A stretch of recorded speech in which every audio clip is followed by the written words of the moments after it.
नमस्कार। आत्मदीपो भव पार्ट 2 की अगली कड़ी में आपका स्वागत है। मेरी इस कहानी का शीर्षक है आईना। आशीष और विवेक दो मित्र थे।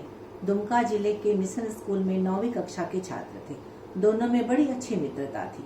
कक्षा में एक साथ बैठते थे, एक साथ टिफिन खाते थे, स्कूल भी साथ आया जाया करते थे।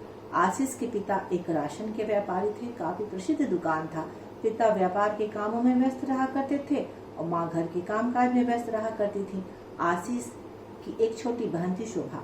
वह भी मिशन स्कूल में ही पढ़ा करती थी और 5वीं कक्षा की छात्र थी। विवेक के पिता एक कपड़ा व्यापारी थे। विवेक अपने माता पिता का इकलौता पुत्र था।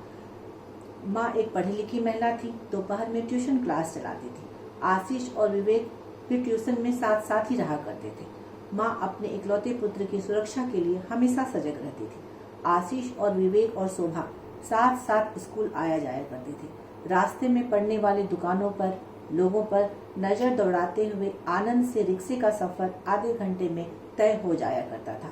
रोज स्कूल से घर लौटते वक्त कचहरी के पास वाले पान की दुकान पर उसे कुछ लोग पान खाकर थूकते हुए, गुटखा खाते हुए और कुछ लोग सिगरेट का धुआं उड़ाते हुए दिख जाते थे। विवेक उन लोगों को बड़े ध्यान से देखता था। धुएं उड़ाते हुए, सिगरेट पीते हुए कुछ युवक उसे बड़े अच्छे लगते थे। वह अक्सर अपनी उंगलियों से धुएं उड़ाने का प्रयास करता और खुश हो जाया करता था। धीरे धीरे उसके मन में सिगरेट पीने की इच्छा जागृत हो गई। उसे लगने लगा कि बड़े लोग सिगरेट पी रहे हैं, शायद रोमांचकारी अनुभव होता होगा। एक बार पी कर के देखता हूँ। और उसकी एक गलत सोच गलत व्यवहार को जन्म देने लगी। समाज में बृहद स्तर पर फैली हुई यह धूम्रपान की बुराई, जगह जगह गली नुक्कड़ पान बीड़ी सिगरेट की दुकान बड़ी आसानी से किशोर किशोरियों को इस बुराई की ओर धकेल देते हैं। विवेक एक दिन विवेकहीन हो गया और एक सिगरेट खरीद लाया। अपने बैग में छुपा कर रखा और रात को सोते समय उसने सिगरेट जलाई और आईने के सामने खड़े होकर सिगरेट पीने लगा। आईने में अपने सिगरेट पीते हुए प्रतिबिंब को देखकर वह बहुत रोमांचित हो रहा था। वह अपने आप को फिल्म स्टार की तरह देख रहा था। अब धीरे धीरे करके वह सिगरेट पीने का अभ्यासी होने लगा। रोज एक सिगरेट पीना शुरू कर दिया। पॉकेट मनी अब जूस पीने के बजाय सिगरेट के धुएं में बर्बाद होने लगी। कुछ दिन बाद उसे लगा यह बात अब आशीष को भी बतानी चाहिए। उसे भी तो पता चले कि सिगरेट पीना कितना रोमांचकारी होता है। सिगरेट का धुआं वो मुंह से, नाक से निकालने का अभ्यास करता था। उसे पता ही नहीं था कि यह धुआं तो मौत का धुआं है जो उसके फेफड़ों को काला कर रही है। हर सिगरेट के साथ वह अपने जीवन का 5 मिनट कम करता जा रहा है। वह बीमारी और मौत की ओर बढ़ता जा रहा है। एक दिन विवेक ने आशीष के लिए भी एक सिगरेट खरीदा। उसने आशीष को सिगरेट दिखाते हुए कहा, चल मिलकर पीते हैं। आशीष ने सिगरेट वापस स्कूल बैग में रखते हुए कहा, नहीं नहीं, अभी नहीं। शोभा ने देख लिया तो माँ को बता देगी। अरे हाँ, मैंने तो यह सोचा ही नहीं, विवेक ने सिर पकड़ते हुए कहा। दोनों बच्चों को यह ज्ञात था कि सिगरेट पीना गलत है, पर फिर भी पीना चाहते हैं। क्यों पीना चाहते हैं? इसलिए कि कुछ सम्मानित व्यक्ति बेझिझक सिगरेट पी रहे हैं, यानी कि इतनी भी बुरी चीज नहीं है। बड़े पिए तो ठीक, बच्चे पिए तो गलत। गली नुक्कड़ पर बड़े सम्मानित व्यक्ति खुले आम सिगरेट, बीड़ी, गुटखा सेवन करें तो बच्चों के मानस पटल पर गलत प्रभाव तो पड़ेगा ही। आशीष शाम के समय बैडमिंटन खेलने आ चुका था। आशीष और विवेक थोड़ी देर बैडमिंटन खेलने के बाद वहीं पास की एक बेंच पर बैठ गए। वहीं सिगरेट पीने की तैयारी करने लगे। एक बार आशीष सिगरेट पीता, एक बार विवेक पीता। दोनों बारी बारी से एक एक कश लगाते जा रहे थे। धुएं में गुम होने की तैयारी कर रहे बच्चे बहुत खुश नजर आ रहे थे। विवेक को आईने में देखकर सिगरेट पीने में बहुत आनंद आता था। इस क्रिया को पिछले कई महीने से रोज ही दोहरा रहा था और अब खेलने के बहाने आशीष के साथ भी सिगरेट पीना शुरू हो चुका था। दीपावली का समय आ रहा था। घर की सफाई चल रही थी। विवेक की माँ विवेक के कमरे की सफाई कर रही थी। अच्छे से सफाई हो गई थी, पर कमरे की रेलिंग पर कुछ पुराना सामान पड़ा था। विवेक की माँ स्टूल पर चढ़कर उसे हटाने लगी। तभी उनकी नजर रेलिंग पर पड़े कुछ सिगरेट के छोटे छोटे टुकड़ों पर पड़ी। विवेक की माँ हतप्रभ होती हुई झाड़ू से सभी टुकड़ों को नीचे गिरा दिया। सारे सिगरेट के टुकड़े अब विवेक के सामने फैलाकर रखते हुए माँ ने कड़े आंखों से विवेक को देखा। हक्का बक्का विवेक माँ के सामने सिर झुकाकर खड़ा रहा। विवेक के सिगरेट पीने की आदत से माँ अब वाकिफ हो चुकी थी। अब विवेक के माता पिता अपने इकलौते पुत्र को इस धुएं की लत से कैसे निकालेंगे, यह एक बड़ी समस्या थी।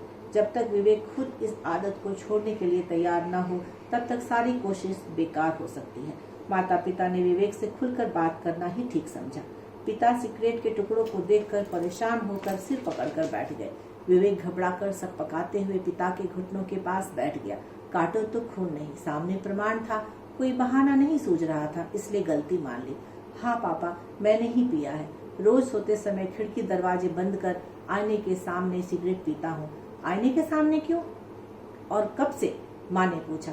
3 महीने हो गए, विवेक ने कहा। 3 महीने से? किसके संगत में सीखा? कहीं आशीष से तो नहीं? विवेक ने सिर हिलाते हुए कहा। नहीं नहीं, माता पिता को सदैव अपने बच्चे सही और दूसरों के बच्चे गलत लगते हैं। यहाँ तो विवेक ही आशीष को धुएं की लत लगा रहा था। विवेक ने माता पिता को सारी बातें बताई कि कैसे उसे सिगरेट पीने की इच्छा उत्पन्न हुई। कचहरी के पास पान सिगरेट की दुकान पर सिगरेट पीते हुए लोग उसे आकर्षित करते थे और एक बार पीने की इच्छा उत्पन्न हो गई, बस तब से रोज वह आईने के सामने खड़े होकर सिगरेट पीने लगा। यह बताते बताते वह ग्लानि और दुख से भर गया। अपने माता पिता को दुखी चिंतित देखकर खुद से भी नजर मिलाने में उसे शर्म आ रही थी। एक स्वस्थ समाज के निर्माण के लिए गली, नुक्कड़, स्कूल, कॉलेज के पास इन विषाक्त वस्तुओं की बिक्री पर पाबंदी होनी चाहिए।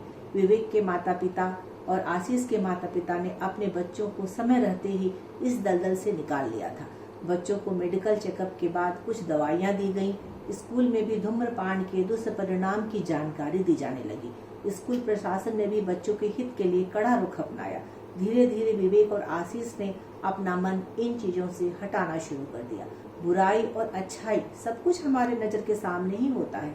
बुराई को छोड़ना, अच्छाई को अपनाना, यही तो विद्यार्थी के लिए जरूरी होता है, जो विवेक और आशीष ने करना शुरू कर दिया। विवेक और आशीष अपने माँ पापा के चेहरे पर खुशी तलाशने लगे। उनकी खुश चेहरे उन्हें भी खुशी देने लगे और दोनों बच्चे बुराई, बुरी आदतों से दूर होने लगे। अच्छी अच्छी पुस्तकें, कहानियाँ पढ़ना, खेल कूद के द्वारा मनोरंजन करना और पढ़ाई पर पूरा ध्यान लगाना शुरू कर दिया। इस तरह शारीरिक, मानसिक विकास और उन्नति होने लगी। 3 वर्ष बाद 12वीं पास कर दोनों बच्चे अच्छे अंक लाकर मेडिकल में प्रवेश पा चुके थे। आज विवेक फिर अपने कमरे में आईने के सामने खड़ा था। आईने के में आज धुआं नहीं था। विवेक की अच्छी सोच थी, अच्छा भविष्य था। उन्मुक्त, बोझ रहित, प्रसन्नचित्त, मुस्कुराता हुआ विवेक अपने मित्र आशीष के साथ खड़ा था। आईने के सामने खिलखिलाता हुआ विवेकवान विवेक। धन्यवाद। आत्मदीपो भव।